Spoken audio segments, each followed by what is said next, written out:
જામનગરના એક એપાર્ટમેન્ટનું છજુ પડતા ઉહાપો મચી ગયો હતો। બનાવ અંગેની મળતી વિગત પ્રમાણે પટેલ કોલોની શેરી નંબર 11માં આવેલ મીરા એપાર્ટમેન્ટનું ત્રીજા માળનું છજુ આસપાસના વિસ્તારમાં દોડધામ મચી જવા પામી હતી।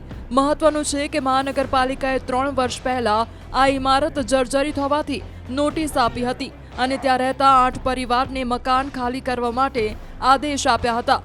ત્યારે હવે જર્જરિત એપાર્ટમેન્ટનું છજુ ધરાશાયી થતા સમગ્ર વિસ્તારમાં ભયનો માહોલ જોવા મળ્યો હતો।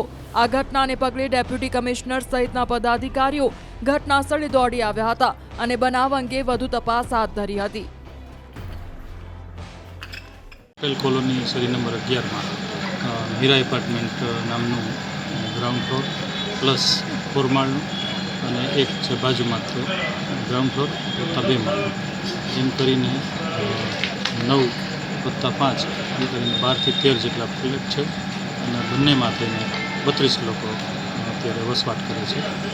એમાં જે 4 માળનું બિલ્ડિંગ છે એનો અત્યારે જે ભાગ છે એ ધરાશાયી થયેલો છે, બાલ્કનીનો ભાગ, અને એકના વજનના લીધે બીજો એમ કરીને સળંગ એક જ બાલ્કનીની સળંગ લાઈનમાં કાટમાળ છે એ નીચે પડેલો છે।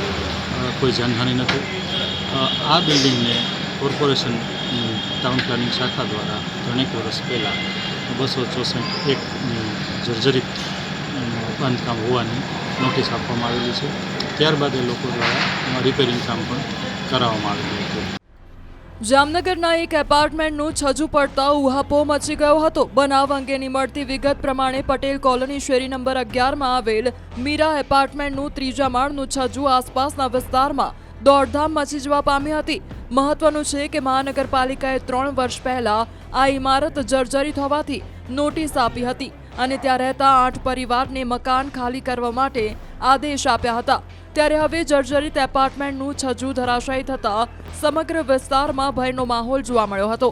આ ઘટનાને પગલે ડેપ્યુટી કમિશનર સહિતના પદાધિકારીઓ ઘટનાસ્થળે દોડી આવ્યા હતા અને બનાવ અંગે વધુ તપાસ હાથ ધરી હતી।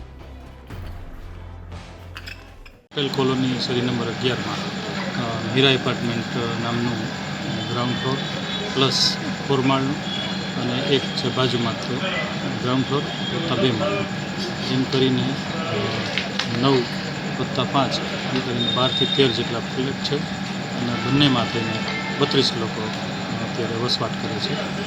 એમાં જે 4 માળનું બિલ્ડિંગ છે એનો અત્યારે જે ભાગ છે એ ધરાશાયી થયેલો છે, બાલ્કનીનો ભાગ, અને એકના વજનના લીધે બીજો એમ કરીને સળંગ એક જ બાલ્કનીની સળંગ લાઈનમાં કાટમાળ છે એ નીચે પડેલો છે। કોઈ જાનહાનિ નથી।